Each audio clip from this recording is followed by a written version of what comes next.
Hello, I am Avenel, and it's another BYODB day. Bring your own disco ball. So what did? So this helps me feel better when I'm talking about things that are intense in any way, because anything I have a strong emotion about at all is very, very, very, very, very difficult to talk about lately. But I need to kind of empty the bucket, and so I need to get these videos out here because there are so many more things I need to get out there, and there's so much I've learned, and there's so much I think is important. Yeah, I think it's important. I don't know if anybody else will, but I think it's important. And that makes it important, at least to me. So, anyway, and for more fun, right there. Yay! Anyways, so I wanted to talk a little bit about psychological safety. Psychological safety, I first heard of from Amy Edmondson, and it was in regards to the workplace. It has to do with a type of leadership that is kind of common and is very, very not conducive to a good, healthy work environment. And it's also not conducive to being able to know about problems, therefore not being able to deal with problems, right? So psychological safety has to do with having a workplace and leadership that you feel like you can speak your ideas, you can say what you're thinking, you can express concerns with things, express that something's not working and I don't know how to, we're supposed to follow this procedure, but it doesn't work. That kind of thing, without it being pushed back and made into somebody's fault or become something that makes you get punished in any way, or basically it's just a more open and psychologically safe environment, right? Where people feel like it's okay to say what they need to say, and it's okay to be wrong, and it's okay to not know, and because really this is not a leadership conversation, so I'm gonna save that for later, right over there. Anyway, however, what I've been thinking of as I'm starting these videos, because I keep putting this off because, like I said, they're very difficult for me. They're just very heavy for me. So I'm gonna play with stuff. But so as I'm starting to do that, I started to think about, not just for myself, but for other people who are going through any of this kind of stuff. And it can be like medical stuff. It can be like relational stuff. If you're having a breakdown in relationships or dealing with something interpersonally or addiction or any of those things, right? Any of those things can kind of make it where you start to recognize where you need psychologically safe environments to discuss things, right? Or to talk about things. For me, the medical stuff has been very much not a psychologically safe environment, because it has been very much bullying and made it so that I cannot speak up, and without fear of repercussion, and anything basically things I say being twisted and turned into something else, or I am trying to express a certain problem that's a one tiny part of the thing, and then they're telling me to go and do this, that, and the other thing, and kind of jumping to a conclusion when I know we aren't concluded, we're nowhere near concluded, they haven't even heard me yet. But basically, as I'm doing these videos, and I also think for anyone going through these processes, when you're talking about your process, when you're talking about your pain, when you're talking about your grief, as I've mentioned before, I believe grief is sacred. It is something that should be revered and respected. Not where you're afraid to ever talk to those people, but where you understand, I don't understand what's going on, and I don't understand what this person's actions may mean. If somebody says something, because sometimes I catch myself, I'll say things more carelessly than I ever have in my life. I'll forget to respond. I'll forget to do things. It's not ever intentional. It's not. There's just so much going on here, right? And to be able to know that people are reverent of that process and not going to jump to conclusions. The other part of this is when I am doing these videos, for example, but this can be when people are doing videos, when people are in a support group. And I do have one that I'm going to do soon, and I have a special guest that's going to help me talk about crosstalk. But in a support group, same kind of thing, where people need to be able to say what they're feeling, what they're processing. It's processing, right? Which means I am putting thoughts out there. These are my thoughts, and they're not done cooking, and no one else is invited. Like, you can hear and glean what you want from my thoughts. Welcome to it anytime. I appreciate so much anything that's, just encouraging, or I'm thinking about you, whatever. But when you start to get into where you start to think more diagnostically, which at this point, for me especially, I have like barely not even tip of the iceberg yet. It's like the air above the tip of the iceberg. I haven't even gotten into this stuff yet at all, because it's so difficult for me.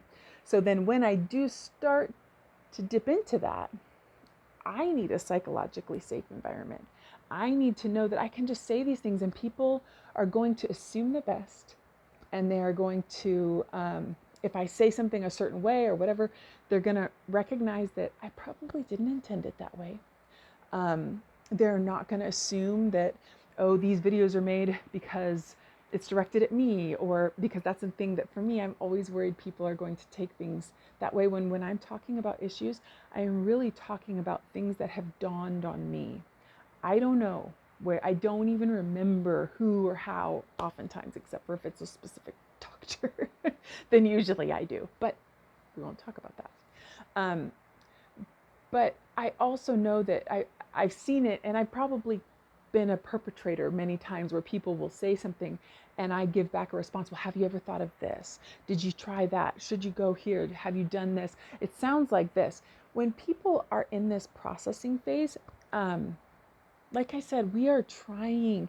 My head is so full of information that has been going on, very emotionally heavy information that's been going on for quite some time now.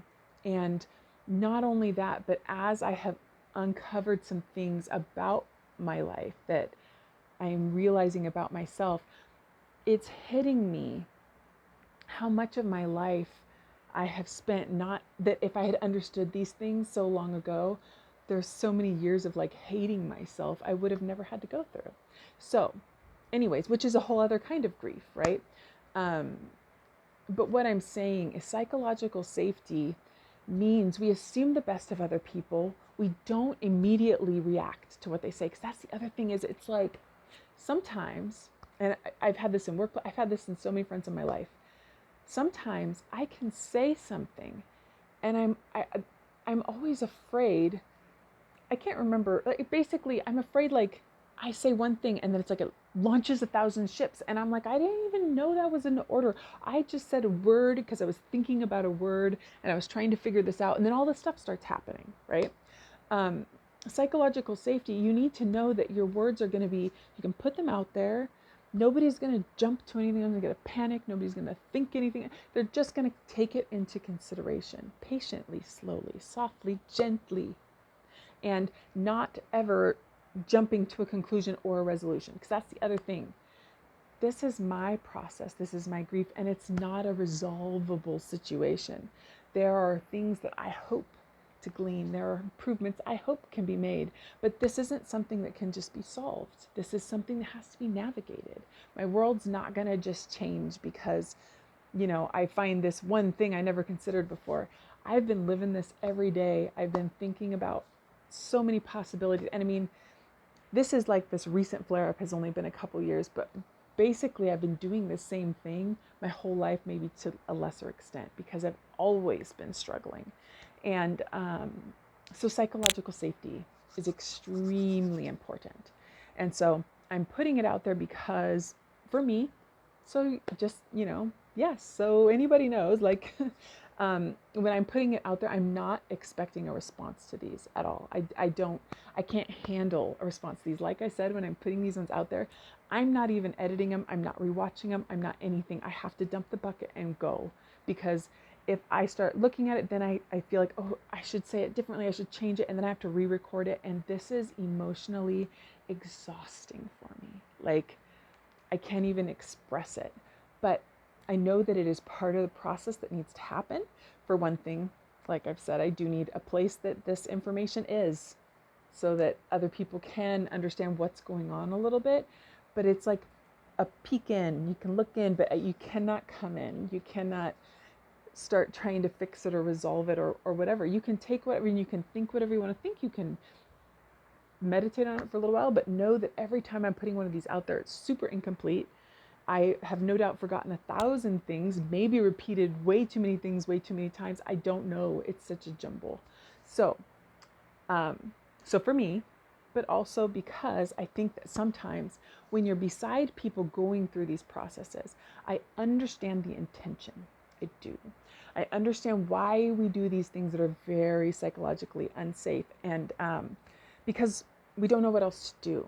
And it's difficult, but I guess to me it's kind of like with grief and these kind of things, because these really are a kind of grief, you know, there really isn't anything you can do for people other than grieve with them. And sometimes for me, I've had many experiences with people that I have grieved with that have no idea I was even there. I like to think that on some level, when that happens, even if they don't even know, because there's been a couple times recently where some very tragic things have happened that I have, you know, learned about on Facebook to people that I don't even live near anymore. And I grieved with them when they were going on. I was falling, you know, I was praying, I was falling apart, I was doing everything, I was all my good positive thoughts going that direction. I have grieved with them. They didn't see me. I wouldn't have been any help to them there. But I like to think that on some level, when we do that, there's some way that we're bearing them up. And so sometimes that's all we can do. Sometimes you are in a more personal, but for me, I'm the type of person who really has to have a lot of space to go through these things, because just because of the way that some of the things I'm processing have to do with that. I have a difficulty thinking my own thoughts, because my whole life I have been filtering them through other people, because I didn't understand why I was the way that I thought was not right, which I know I did not even say that in a way that's intelligible, but we'll get back to that someday. Anyway, I need to be able to feel safe, to think what I think, to feel what I feel, to sort through all these things. And when I land on something that I feel like, okay, this is a piece of information, this is solid data, this isn't feelings, this isn't all this whirlwind in my head, this is like a solid piece of information, then it's possible that I will want to do something with that that will be an actual next step in my process, not a resolution, but a step in my process. But until then, I'm still thinking, and I'm probably going to be thinking for a long time. I don't know how else to say that. But when people start throwing in their opinions or their thoughts or their ponderings, I have so much information to sort through, and I'm so overloaded with information and the feelings that is attached to all of that information, and the misconceptions and things I have to work my way around and try and remember.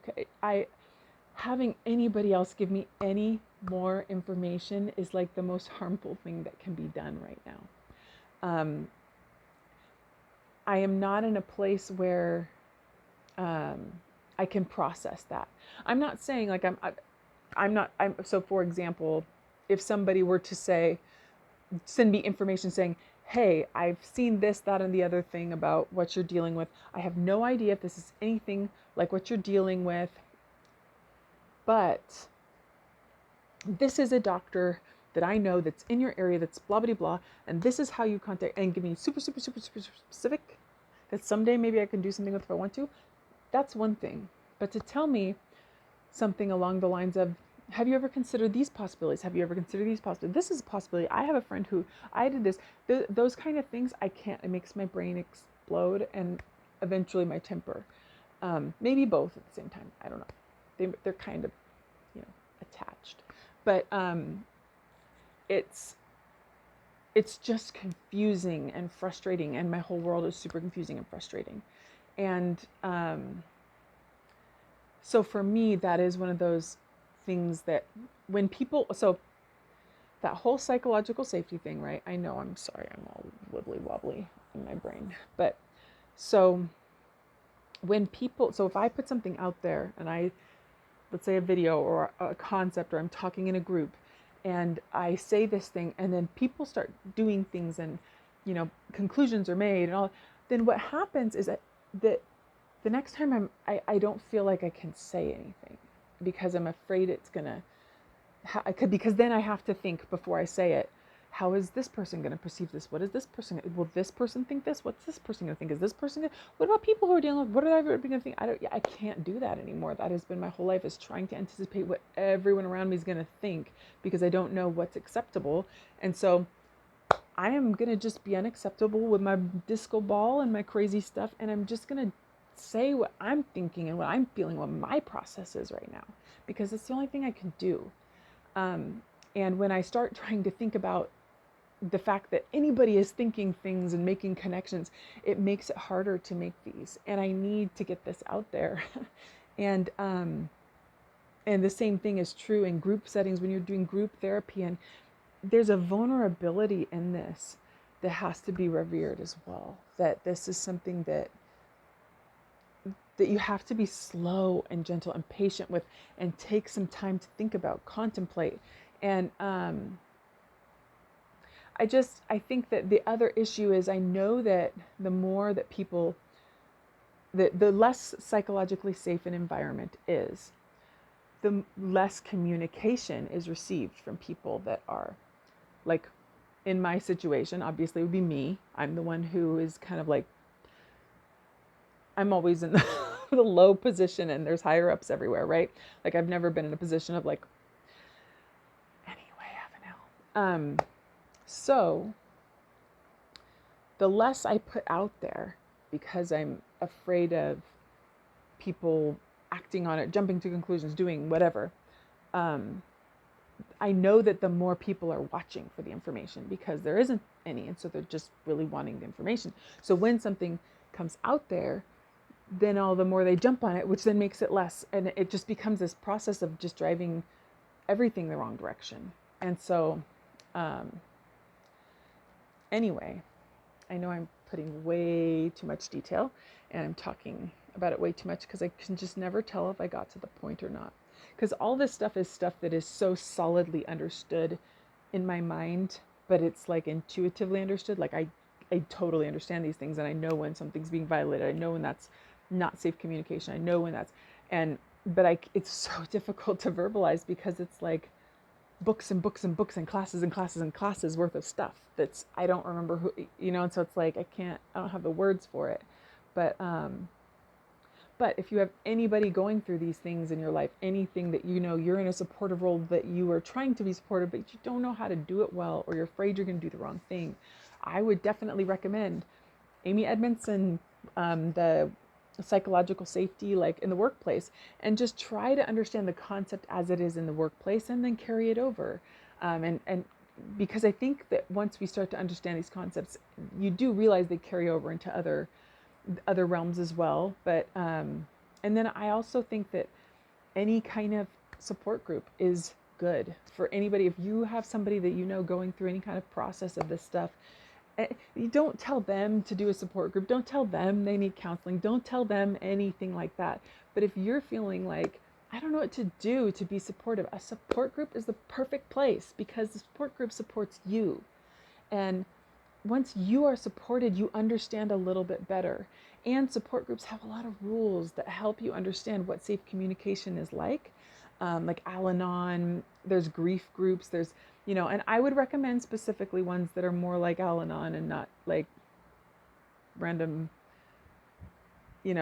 class here. Like sometimes like at church groups or whatever, there's sometimes it's a little bit different. It's a little free form, but though like groups like Al-Anon and stuff like that, they have a really good solid structure for this kind of thing. But anyway, I'm saying way too much, but oh well. Till next time. I hope I made sense. And if I didn't, oh well,